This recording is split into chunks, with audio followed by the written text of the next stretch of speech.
பாக்யாவோட ரெஸ்டாரண்ட்டை compel பண்ணி விலைக்கு கேட்குற சுதாகருக்கு கண்டிப்பாக பாக்யா சரியான பதிலடி கொடுப்பாங்கன்னு நீங்களும் நினைச்சீங்கன்னா மறக்காம நம்ம வீடியோக்கு லைக் பண்ணிட்டு வாங்க நாளைக்கான பிரமக்கான ப்ரெடிக்ஷன் என்னன்னு பார்க்கலாம். பாக்யலட்சுமியில் கோபி தன்னோட வீட்டில் அம்மா ஈஸ்வரி கிட்ட கேட்குறாரு, அம்மா டேப்லெட்லாம் கரெக்டாக சாப்பிட்டீங்கல்ல, சரி நான் க்ளவுட் கிச்சன் வரைக்கும் போயிட்டு வந்துடுறேன், நீங்கள் பத்திரமா இருங்க அப்படின்னு சொல்லிக்கிட்டு அங்கிருந்து கிளம்ப போகிற கோபியோட ஃபோன் ரிங் ஆக உடனே ஈஸ்வரியும் யாருப்பா நின்று ஃபோனை எடுத்து பேசிட்டு அதுக்கப்புறம் போ அப்படின்னு சொன்ன உடனே கோபியும் ஃபோனை அட்டன் பண்ணி பேசுகிறாரு. ஆப்போசிட் சைடில் அங்கே பேசுகிறவங்க சொல்கிறாங்க, சார் நான் சுதாகர் சாரோட பிஏ பேசுகிறேன், அவர் உங்களை பார்க்கணுன்னு விரும்புகிறாரு அப்படின்னு சொல்கிறாங்க. உடனே ஷாக் ஆகி கோபி கேட்குறாரு, ஹலோ யாருங்க நீங்கள், யார் சுதாகர் யார் அப்படின்னு சொன்ன உடனே அங்கே ஆப்போசிட் சைடில் சுதாகரோட பிஏ சொல்கிறாரு, சார் இந்தியாவிலேயே டாப் 5 ரெஸ்டாரண்ட் பிஸ்னஸ்மேனில் மிஸ்டர் சுதாகர் தமிழ்நாட்டை சேர்ந்தவர், நீங்கள் கேள்விப்பட்டிருக்கீங்கல்ல அப்படின்னு சொன்ன உடனே ஷாக் ஆகிடுறாரு கோபி. என்னது சுதாகர் சாரா, அவர் எதுக்கு என்ன பார்க்கணுங்கிறாரு அப்படிங்கிற மாதிரி கேட்கும் பொழுது அங்கே ஆப்போசிட் சைடில் பேசுகிற சுதாகரோட பிஏ சொல்கிறாரு, சார் அவர் ஒரு முக்கியமாக அவரோட பிஸ்னஸ் சம்மந்தமாக உங்களை இமீடியேட்டாக பார்க்கணுன்னு சொல்கிறாரு, நீங்கள் வர்றீங்களா இல்லை அவரே உங்கள் வீட்டுக்கு வர்றதுக்கு கூட தயாராக இருக்காரு அப்படின்னு சொன்ன உடனே கோபி ஷாக் ஆகி சொல்கிறாரு, சேச்சே அவரையெல்லாம் எங்கள் வீட்டுக்கு இங்கே வர சொல்கிறது நல்லா இருக்காது, நானே வந்து பார்க்குறேன், அவர் எவ்வளவு பெரிய பிஸ்னஸ் மேன் அப்படின்னு சொல்லிக்கிட்டு ஃபோனை வச்சிடுற கோபி யோசிக்கிறாரு, எதுக்கு இந்த சுதாகர் நமக்கு எதுக்கு கால் பண்ணி இருக்கணும், அதுவும் இமீடியட்டாக பிஸ்னஸ் சம்மந்தமாக நம்மளை பார்க்கணுன்னு எதுக்காக கூப்பிட்டுருக்கணும், சம்திங் ராங் அப்படிங்கிற மாதிரி யோசிச்சுக்கிட்டே கோபி நிற்க உடனே ஈஸ்வரி வந்து சிரிச்சுட்டே காஃபியை கொடுத்துட்டு பேசுகிறாங்க. என்னப்பா கோபி யார் ஃபோனில் ஏன் ஒரு மாதிரி அப்படியே நின்றுட்ட அப்படின்னு கேட்குறாங்க. உடனே கோபி சொல்கிறாரு, அம்மா சுதாகர் அவர் இந்தியாவிலேயே பெரிய ரெஸ்டாரண்ட் பிஸ்னஸ் மேன், அவர் எதுக்கும் என்னை பார்க்கணுன்னு அவரோட இடத்துக்கு வர சொல்லி இருக்காரு அப்படின்னு சொல்ல உடனே ஈஸ்வரி சொல்கிறாங்க, என்னப்பா சொல்கிற, பெரிய பிஸ்னஸ்மேன் உன்னை எதுக்கு திடீர்னு கூப்பிடணும், அது மட்டும் இல்லாமல் உன்னோட ஃபோன் நம்பர் எல்லாம் எப்படி வாங்கி அவங்க எப்படி உனக்கு கண்டுபிடிச்சி கூப்பிடுறாங்க அப்படின்னு கேட்க உடனே கோபி சொல்கிறாரு, அம்மா எனக்கும் அதுதான் தெரியலை, அது மட்டும் இல்லாமல் அவர் என்ன எதுக்கு கூப்பிடணும், சரிம்மா நான் போயிட்டு வந்துடுறேன், அதுக்கப்புறம் என்ன எதுங்கிறத பார்த்து பேசிக்கலாம் அப்படின்னு சொல்லிக்கிட்டு அங்கே இருந்து கிளம்பி சுதாகர் வீட்டுக்கு நேராக போகிறாரு கோபி. அப்போ அங்கே சுதாகர் வீட்டு கேட்டில் வாட்ச்மேன் சொல்கிறாரு, ஹலோ மிஸ்டர் யார் நீங்கள் பாட்டுக்கு உள்ளே போயிட்டுருக்கீங்க, இது யார் வீடு தெரியுமா அப்படின்னு கேட்க உடனே கோபி சொல்கிறாரு, ஹலோ அவர் மிஸ்டர் சுதாகரோட பிஏ தான் எனக்கு கால் பண்ணி வர சொன்னார் அப்படின்னு சொல்ல உடனே வாட்ச்மேன் பெருசாக சத்தம் போட்டு சிரிக்கிறாரு, என்னது பார்க்குறதுக்கு இப்படி இருக்கீங்க, உங்களை சுதாகர் சார் பார்க்கணுன்னு வர சொன்னாரா, அப்படியெல்லாம் நம்ப முடியாது, இருங்க நான் எதுக்கும் உள்ளே கால் பண்ணி கேட்டுக்கிறேன் அப்படின்னு வாட்ச்மேன் அப்படியே அங்கே கேட்டுக்கு வெளியவே கோபியை நிற்க வச்சுட்டு தன்னோட வாட்ச்மேன் ரூம்குள்ளே போய் ஃபோனை எடுத்துகிட்டு கால் பண்ணுறாரு உடனே அங்கே பேசுகிற சுதாகரோட பிஏ, மிஸ்டர் கோபிநாத்தை நாங்கள் இங்கே சார் தான் வர சொல்லி இருக்காரு, அனுப்பிச்சி விடுங்க உள்ள அப்படின்னு சொல்ல உடனே வாட்ச்மேனும் எஸ் சார் எஸ் அப்படின்னு சொல்லிட்டு ஃபோனை வச்சுட்டு வந்து கோபி கிட்ட சொல்கிறாரு, சார் உங்களை வர சொன்னாங்க உள்ள போகலாம் அப்படின்னு சொன்ன உடனே கோபி உடனே இவ்வளவு பெரிய வீடா, இவ்வளவு பெரிய செக்யூரிட்டிஸ், நினச்சே பார்க்க முடியல, இவர் எதுக்கு நம்மளை வர சொல்லி இருக்காரு அப்படின்னு மெதுவாக தயங்கிக்கிட்டே உள்ள நுழைய அங்கே கால் மேலே கால் போட்டு லேப்டாப்பில் வேலை செஞ்சுக்கிட்டு இருக்கிற சுதாகர் அப்படியே லேப்டாப்பை கீழே வச்சுட்டு கால் மேலே கால் போட்டு மறுபடியும் உட்காந்துக்கிறாரு நல்லா ஸ்டெடியாக. கோபிநாத்தை பார்த்த உடனே கோபி உள்ளே போன உடனேயும் ஹலோ சார் அப்படின்னு சொல்கிறாரு. உடனே சுதாகரும் எஸ் மிஸ்டர் கோபிநாத் வெல்கம் அப்படின்னு சொல்கிறாரு. உடனே கோபிநாத்தும் சார் நீங்கள் எதுக்காக என்ன வர சொன்னீங்கன்னு தெரிஞ்சுக்கலாமா அப்படின்னு கேட்க உடனே சுதாகர் பலமாக சிரிக்கிறாரு. உடனே அங்கே சுதாகர் சொல்கிறாரு, பி சீட்டட் மிஸ்டர் கோபிநாத் அப்படின்னு சொல்லிட்டு சிரிக்கிறாரு. அதே சமயம் சைடில் நிற்கிற தன்னோட பிஏவை பார்த்த உடனே பிஏ உள்ளே இருந்து காஃபி எடுத்துகிட்டு வர சொல்லி கஞ்சாடையிலேயே ஆள்களுக்கு கட்டளை இடுறாங்க. உடனே ஆட்களும் அங்கேருந்து காஃபி எடுத்துகிட்டு வர்றாங்க கோபிக்கு காஃபி கொடுக்க உடனே காஃபியெல்லாம் எனக்கு வேண்டாம் சார், என்ன விஷயமா வர சொன்னீங்க அப்படின்னு கேட்க சுதாகர் சொல்கிறாரு, நான் ஒரு பொருளுக்கு அவ்வளவு சீக்கிரம் ஆசைப்பட மாட்டேன் மிஸ்டர் கோபிநாத், ஆனால் ஆசைப்பட்டா அதை அடையாமல் விட மாட்டேன், அதுதான் இந்த சுதாகரோட ஸ்டைல் அப்படின்னு சொல்ல உடனே கோபிநாத்தோ சார் இருக்கட்டும், அதை பற்றி நீங்கள் எதுக்கு என்கிட்ட சொல்லணும் அப்படின்னு கேட்குறாரு ஒன்றுமே புரியாமல்.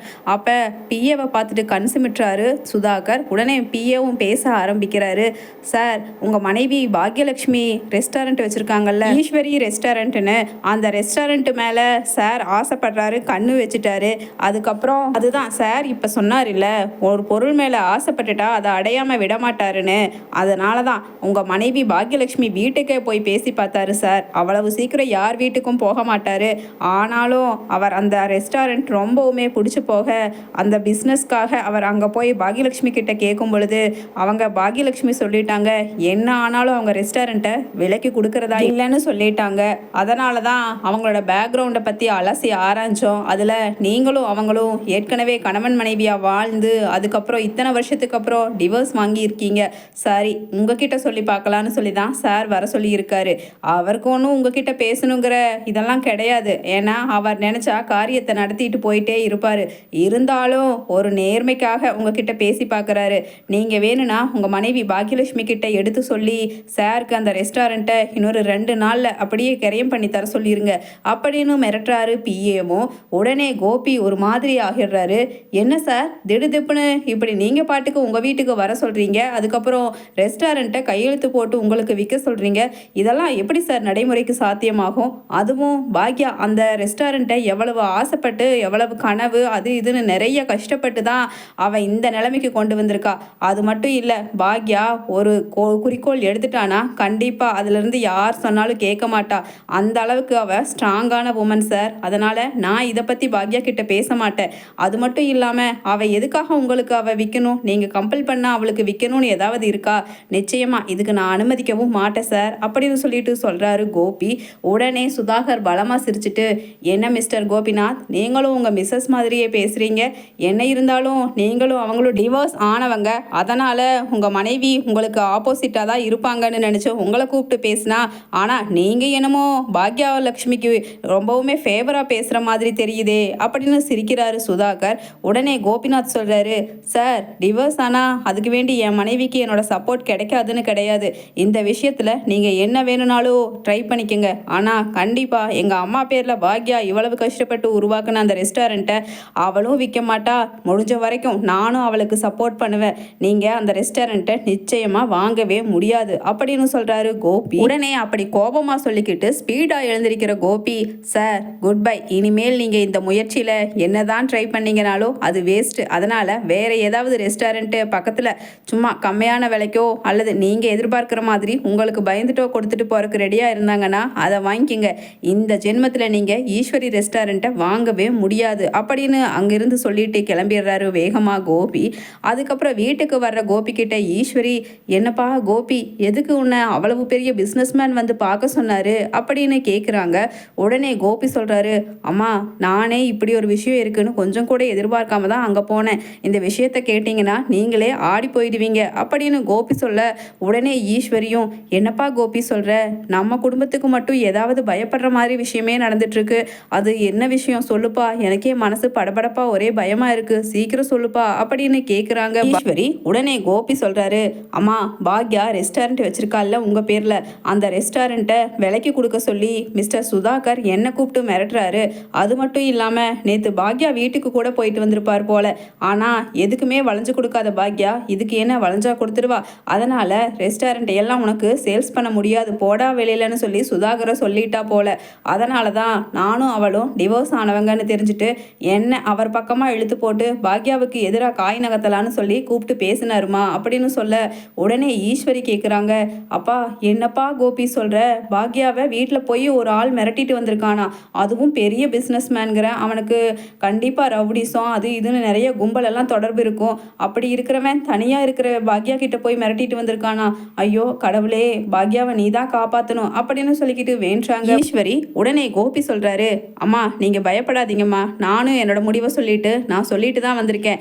பாக்யாவுக்கு என்னோட ஃபுல் சப்போர்ட் இருக்கும் இந்த விஷயத்தில். என்னோட சப்போர்ட்டுங்கிறத விட கண்டிப்பாக பாக்யா இஸ் எ ஸ்ட்ராங் உமன்மா. கண்டிப்பாக அவள் எடுத்த முடிவிலிருந்து அவள் பின்வாங்கவே மாட்டா. அதனால் அவளோட ரெஸ்டாரண்ட்டை சேல்ஸ் பண்ணுற ஐடியாவில் சுத்தமாக அவள் இல்லை பாக்யா. அதனால் இவங்க கம்பல் பண்ணி கேட்டால் அவள் எப்படிமா கொடுப்பா. அதனால் இந்த விஷயத்தில் கண்டிப்பாக பாக்யாவுக்கு ஃபேவராக சப்போர்ட்டாக தாம்மா நிற்க போகிறேன்னு சொன்ன உடனே ஈஸ்வரி சொல்கிறாங்க, என்னப்பா கோபி சொல்கிற, ரொம்ப பெரிய பணக்காரன்னு சொல்கிறேன், நிறைய ஆளுங்க அம்புங்கன்னு நிறைய பேர் இருப்பாங்க அவங்களுக்கு சப்போர்ட் பண்ண. அது மட்டும் இல்லாமல் மேலிடத்துலேருந்து கீழிடக்கு வரைக்கும் எல்லா பக்கமும் அவங்களுக்கு ஆளுங்க இருப்பாங்க. அவங்க நினச்சா நடத்தாத காரியமே இருக்காது. எதுக்குப்பா வம்பு, பேசாமல் பாக்யாவை அவங்களுக்கே அந்த ரெஸ்டாரண்ட்டை விற்றுட்டு இனிமேல் பிஸ்னஸும் வேண்டாம் ஒன்றும் வேண்டாம், அதுதான் உன்னோட பசங்க 3 பேரும் கை நிறைய சம்பாதிக்கிறாங்க, நீயும் க்ளவுட் கிச்சன் வச்சு நிறைய சம்பாதிக்கிற, உங்கள் 4 பேருக்குமே திறமை இருக்குது சம்பாதிக்கிற திறமை, அதுக்கப்புறம் எதுக்கு பாக்யா இந்த பிஸ்னஸ்ஸு அது இதுன்னு போகணும். இப்போ பாரு, அது மட்டும் இல்லாமல் குடும்பம் எல்லாம் கெட்டு இப்படியெல்லாம் பிரிஞ்சு நம்ம யாராவது ஒருத்தங்களாவது நிம்மதியாக இருக்கோமா? இதுக்கு தான் எப்போ இந்த பாக்யா பிஸ்னஸ் பண்ண போகிறேன்னு ரெஸ்டாரண்ட்டுக்கு கிளம்ப ஆரம்பித்தாலோ அதுக்கப்புறம் குடும்பத்தில் ஒரு துளி கூட நிம்மதியே கிடையாது. அதனால் இதுதான்ப்பா நல்ல சான்ஸு, பேசாமல் விட்டுரு, பாக்யாவை எப்படியாவது மிரட்டி அந்த ரெஸ்டாரண்ட்டை அவங்க வாங்கிக்கட்டும், அதுக்கப்புறம் நம்ம குடும்பத்துலேயும் சந்தோஷமாக நிம்மதியாக இருக்கலான்னு ஈஸ்வரி சொன்ன உடனே கோபி சொல்கிறாரு, அம்மா பாவமா பாக்யா நிறைய கனவுகளோட உங்கள் பேரில் ரெஸ்டாரண்ட் ஆரம்பிச்சிருக்கா, கண்டிப்பாக இந்த விஷயத்தில் அவளுக்கு நான் சப்போர்ட்டாக நின்னே ஆகணுமா, அதனால் அந்த ஆளுக்கு நம்ம சேல்ஸ் பண்ணக்கூடாதுமா அப்படின்னு கோபி சொல்ல உடனே ஈஸ்வரி சொல்கிறாங்க, சரிப்பா எனக்கு என்னமோ மனசே சங்கடமாக இருக்குது, போய் பாக்யாவை ஒரு எட்டு பார்த்துட்டு வந்துடலாம், கூட்டிகிட்டு போறியா அப்படின்னு கேட்குறாங்க ஈஸ்வரி. உடனே கோபியும் சரிம்மா நானும் பாக்யா வீட்டுக்கு போய் இதை பற்றி பேசலான்னு தான் நினச்சிட்டு இருந்தேன், வாங்க நம்ம 2 பேருமே கிளம்பி போகலாம் அப்படின்னு கோபிநாத்தும் அங்கே ஈஸ்வரியும் கிளம்பி பாக்யா வீட்டுக்கு போகிறாங்க. அங்கே பாக்யா வீட்டில் பாக்யா சுதாகரோட ஆட்கள் வந்து மிரட்டிட்டு போனதை பற்றி எதுவுமே வெளிப்படையாக காமிச்சிக்காம மனசுக்குள்ளேயே வச்சுட்டு அங்கே சந்தோஷமாக எழில் செழியன் ஜெனி அமிர்தானி எல்லார் கூடயும் பேசிக்கிட்டு சிரிச்சுக்கிட்டு இருக்காங்க. இவங்க ஈஸ்வரியும் கோபியும் உள்ளே போகும்பொழுது பார்த்துட்டு சந்தோஷப்பட்டுட்டு பாக்யா அத்தை வாங்க அத்தை அப்படின்னு கூப்பிடுறாங்க. உடனே ஈஸ்வரியும் என்ன பாக்யா என்னென்னமோ நடக்குது, எதையுமே எங்களுக்கு தெரியப்படுத்த மாட்டியா அப்படின்னு ஈஸ்வரி உள்ளே போன உடனே பாக்யாவை பேச ஆரம்பிக்கிறாங்க. உடனே ஒன்றுமே புரியாத பாக்யாவும் அத்தை என்ன சொல்கிறீங்க எனக்கு ஒன்றும் புரியலை அப்படின்னு சொன்ன உடனே அதுதான் அந்த பெரிய பிஸ்னஸ்மேன் சுதாகர் வீட்டுக்கே வந்து உன்னை மிரட்டிட்டு போனானா, அதை பற்றி ஏன் எங்ககிட்ட நீ சொன்னா என்ன அப்படின்னு கேட்குறாங்க ஈஸ்வரி. உடனே பாக்யா சொல்கிறாங்க, அத்தை நான் எதுக்கு உங்ககிட்ட சொல்லணும், எந்த விஷயத்தையும் எந்த பிரச்சனையையும் தனியாக நானே ஃபேஸ் பண்ணிக்கிற அளவுக்கு என் மனசில் தைரியம் இருக்குது, என் மேலே தப்பில்லை, என் மனசில் நேர்மை இருக்குது, அதனால் நானே ஃபேஸ் பண்ணிக்கலாம், யார்கிட்டையும் ஹெல்ப் கேட்கக்கூடாதுன்னு சொல்லி தான் நானே அவங்களுக்கு பதில் சொல்லி அனுப்பிச்சிட்டேன். ஆமாம் இந்த விஷயம் உங்களுக்கு எப்படி தெரியும் அப்படின்னு கேட்க உடனே கோபி சொல்ல ஆரம்பிக்கிறாரு, பாக்யா இன்னைக்கு காலையில் சுதாகரோட ஆட்கள் எனக்கு ஃபோன் பண்ணி அவங்க வீட்டுக்கு வர சொன்னாங்க, அங்கே போய் அவர் சொன்ன விஷயத்தை வச்சு தான் எனக்கு எல்லாமே புரிய வந்துச்சு, உங்ககிட்ட மிரட்டி இருக்காங்க அந்த ரெஸ்டாரண்ட்டை சேல்ஸ் பண்ண சொல்லின்னு, ஆனால் நான் கண்டிப்பாக சொல்லிட்டு வந்துட்டேன் இந்த விஷயத்தில் பாக்யாவுக்கு நான் ஃபுல்லாக சப்போர்ட்டாக இருப்பேன்னு, அதனால் நீ ஸ்ட்ராங்காக இரு பாக்யா, அந்த ரெஸ்டாரண்ட்டை கொடுக்கக்கூடாது அப்படின்னு சொல்கிறாரு கோபி.